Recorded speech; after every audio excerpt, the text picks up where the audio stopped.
On June 15, 2022, concert ticket holders were alerted that their passes for a show to be held in Brooklyn on July 8th were being refunded. The sold-out show was canceled. This concert, however, was not being axed due to COVID, monkeypox, murder hornets, or some other calamity. Rather, the venue was attempting to thwart a potential crisis. The concert, titled the Redemption Tour, featured a singer-guitarist new to the music scene. The performer was new, but he wasn't unknown. He was John Hinckley Jr., the man who 40 years before had attempted to assassinate then-President Ronald Reagan. On March 30, 1981, 25-year-old John Hinckley Jr. aimed a .22 caliber revolver at President Ronald Reagan and fired 6 shots in under 2 seconds.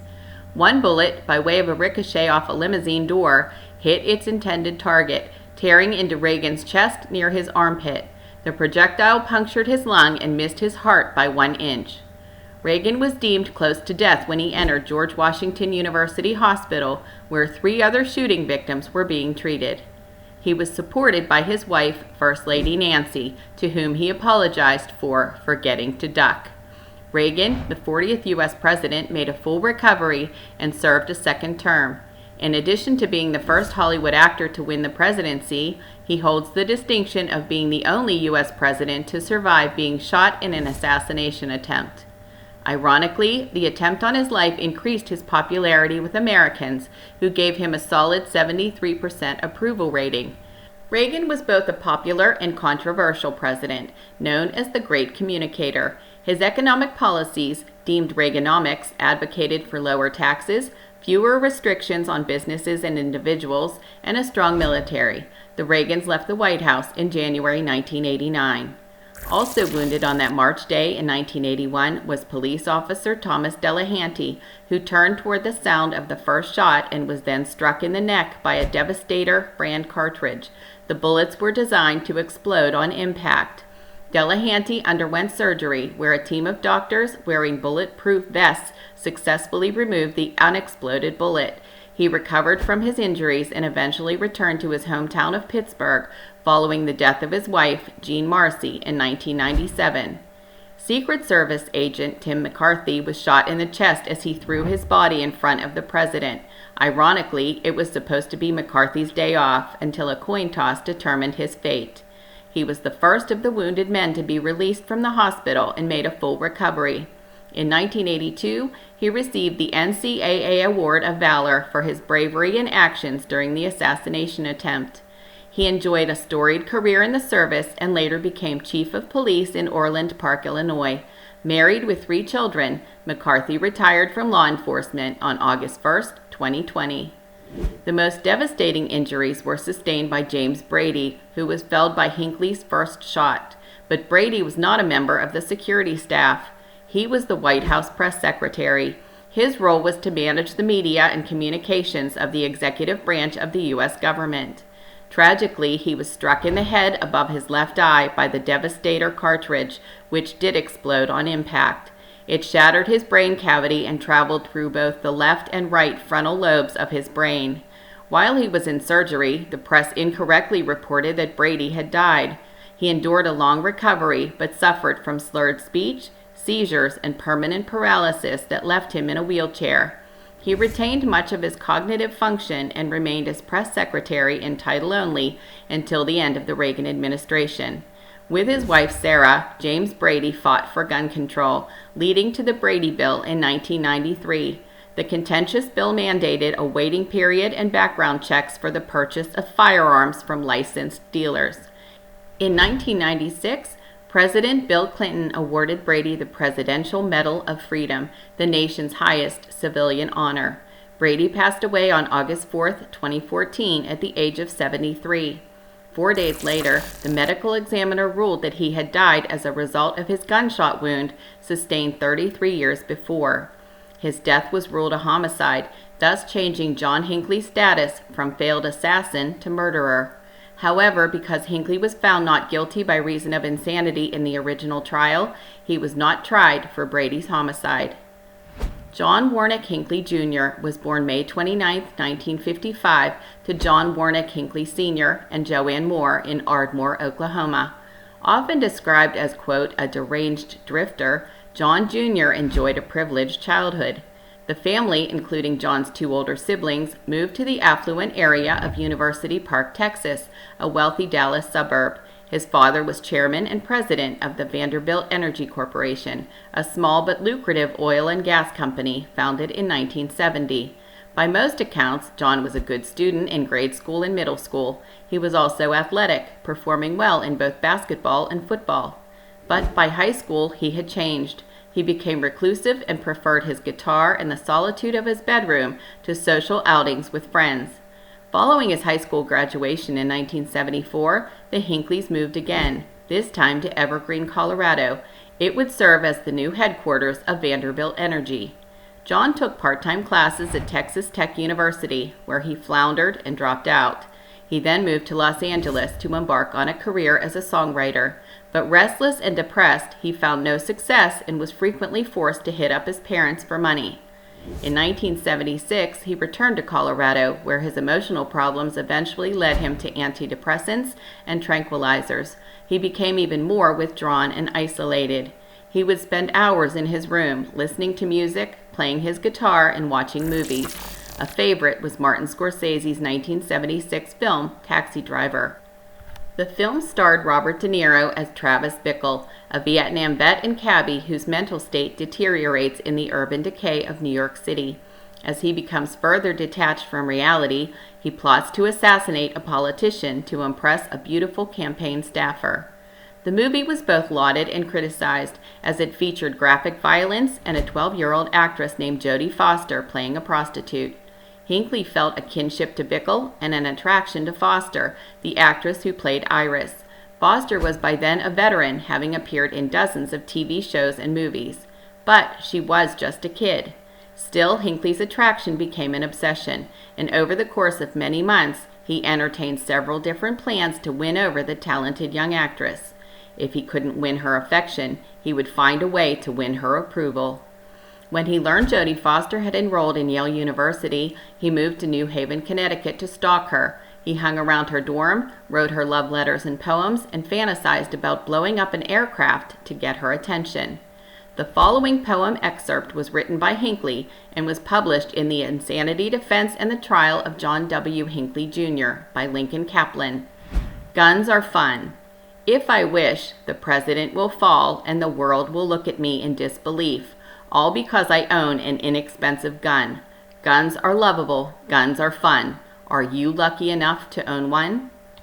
Hinckley's poetry failed to arouse any sort of response from literature major Jodie Foster, so he devised a plot to assassinate either Senator Ted Kennedy or then-President Jimmy Carter. He followed Carter all over the country and was eventually arrested in Nashville on a firearms charge. Once released from custody, he returned to his family home. He continued with psychiatric treatment for his depression, but kept his fantasies and plans to himself. By this point, it was 1981, and there was a new president in office. That man was Ronald Reagan, and Hinckley hoped his name and Reagan's would be forever linked in infamy. Cut to March 30th, 1981. Hinckley had checked into the Park Century Hotel near the White House. Before leaving for the day, he penned a letter to Jodie Foster begging for her love and warning that, quote, there is a definite possibility that I will be killed in my attempt to get Reagan. His luggage contained 3 handguns. There were 2 .22 calibers. The third was a .38, just like the one used several months earlier by Mark David Chapman when he killed music legend John Lennon. Hinckley had become obsessed with Lennon's murder, and on New Year's Eve 1980, he recorded a lengthy monologue in which he claimed, John Lennon is dead, the world is over. On March 30th at 2:25 p.m., John Hinckley Jr. pushed his way through the crowd in front of the Washington Hilton and wounded 4 men with his .22 caliber revolver. He was still clicking the trigger when he was wrestled to the ground. After the third shot, Agent Dennis McCarthy, who was no relation to Agent Timothy McCarthy, saw the gun about 8 feet away. He dove onto Hinckley's back as the 6th shot discharged. With unrequested assistance from 2 Cleveland labor officials who were beating the gunman in the head, McCarthy subdued Hinckley and cuffed him. Another Secret Service agent, Jerry Parr, shoved a wounded Reagan into the limousine, which raced him to the hospital. All 4 men wounded that fateful day survived. While Hinckley was jailed, agents searched his hotel room and found an assortment of interesting items. Among them were 5 photos of Jodie Foster in the incriminating letter he'd left for her, a copy of the J.D. Salinger novel Catcher in the Rye, which was also a favorite of John Lennon's killer, assorted pills including Valium and Sermontal, a Band-Aid box containing a note he'd planned to use to hijack a commercial airliner, and a copy of the Second Amendment, also known as the right to bear arms. Hinckley's trial began in the spring of 1982 and lasted 7 weeks.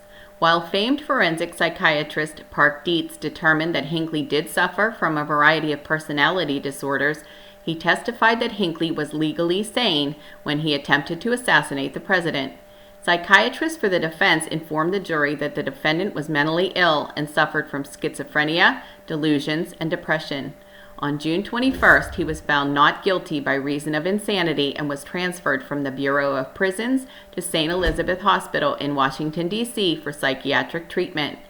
Early in his confinement, tests determined he was, quote, unpredictably dangerous and presented great risk of harm to himself or others. 5 years into his confinement, Hinckley petitioned the court to permit home visits with his family. While considering the request, the judge ordered that Hinckley's hospital room be searched.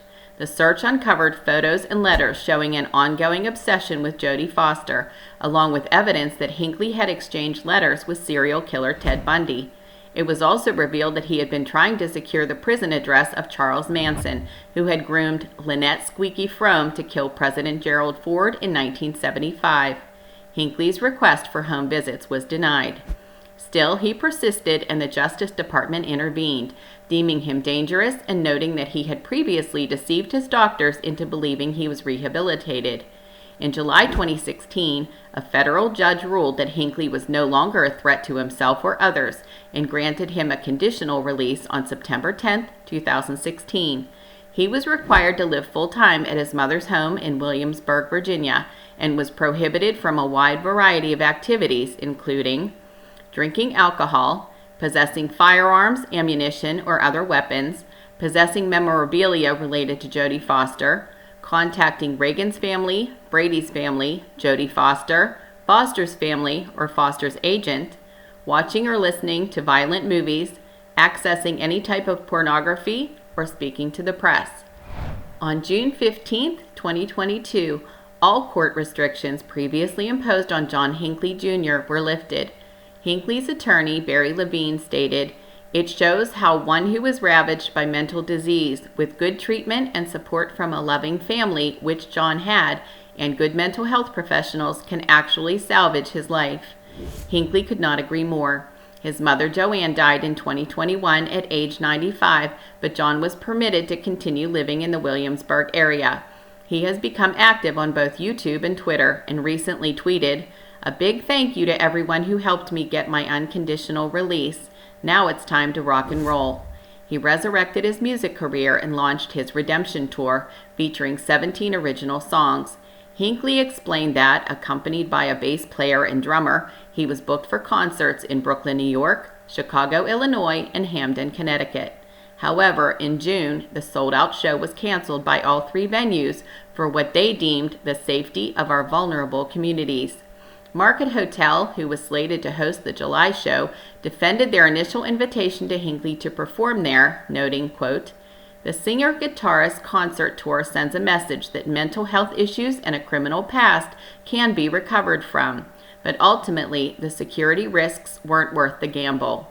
Now, I should clarify that tickets to the Market Hotel show were around $20, and we're not talking Madison Square Garden here, but there was some interest in the Hinckley concerts. It is unclear whether John Hinckley will forge ahead with his music career, but there are likely venues who would be willing to book him as talent since his Redemption Show tour sold out. What do you think? Would you attend a concert headlined by John Hinckley?